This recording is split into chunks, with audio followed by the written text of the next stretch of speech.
Now, the Chartreuse Leprechaun had his meeting with his lieutenants, and we finally know what all the stuff was for. The glue was to keep things from coming apart while we were working, of course.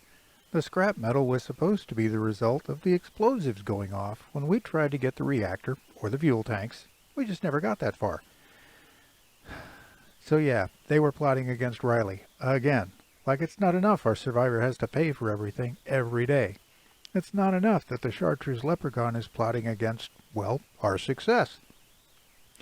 Keeping a safe distance is hard, let's face it. And going to your happy place is even harder.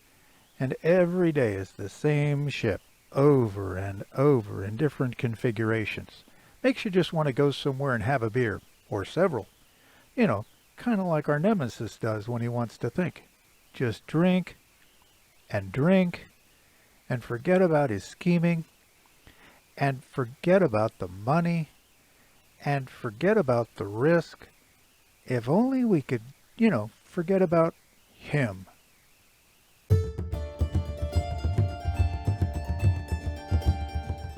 So the Chartreuse Leprechaun was off sipping his whiskey, and Riley, our shipbreaker Riley, was off cutting another ship apart.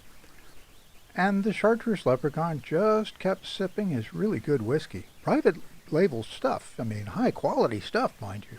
Truly worthy of slowly sipping and savoring. And Riley just kept cutting the ship apart. It's actually kind of amazing how much you can get done when you're not interrupted over and over. Meanwhile, things just kept getting fuzzy for the Chartreuse Leprechaun. Now, he wasn't seeing pink elephants this time.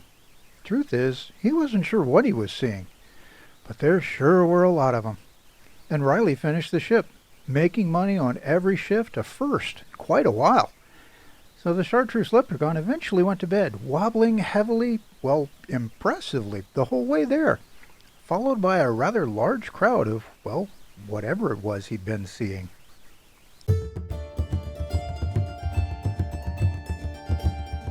Spaceships are not candy bars. You can't just snap a piece off whenever you want to. It just doesn't work like that. It takes time, finesse, tools. Backroom deals are all about the politics and relationships. But breaking down ships, that's hard work, even if it is just 15 minutes at a time. But that is not the Chartreuse Leprechaun's problem. He gets to enjoy the fruits of his labor, a big, fat bank account balance. And he gets to enjoy that juicy pile of dough because he took the time to develop his skills. Skills like scheming.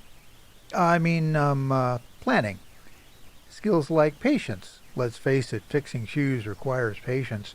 It's kind of on the same level with raising teenagers. And skills like how to break things. Strategically. And yes, skills like drinking.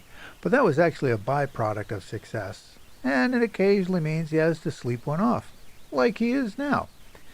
But he's confident. He knows his scheme would work out properly. He knew he could keep Riley stuck in that role for a long time. He knew because he planned and prepared, and occasionally twisted things around for his own benefit.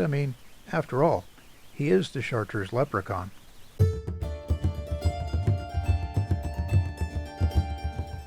The Chartreuse Leprechaun did not approve of how things had gone. Making a profit every shift. Totally not acceptable. That could get the debt paid off. The whiskey was good, but private label or not, it wasn't that good. Of course, neither was the hangover, but that's another story. Anyway, first he tried something basic. He camouflaged a fuel tank. Well, that took a lot of extra work. And it didn't kill our shipbreaker, but it was close. The Leprechaun didn't think that was close enough. Something about needing to run up that debt with a clone fee like he did a few episodes back. He did allow himself a few sips of the good stuff for those efforts, though. And after some careful thought, the Leprechaun found the easy way out. He suppressed information. More accurately, he kept it from being passed on, but whatever. The cut guards can get removed easily, if you know they can be removed, and how they can be removed. But of course, that memo never made it out of the office.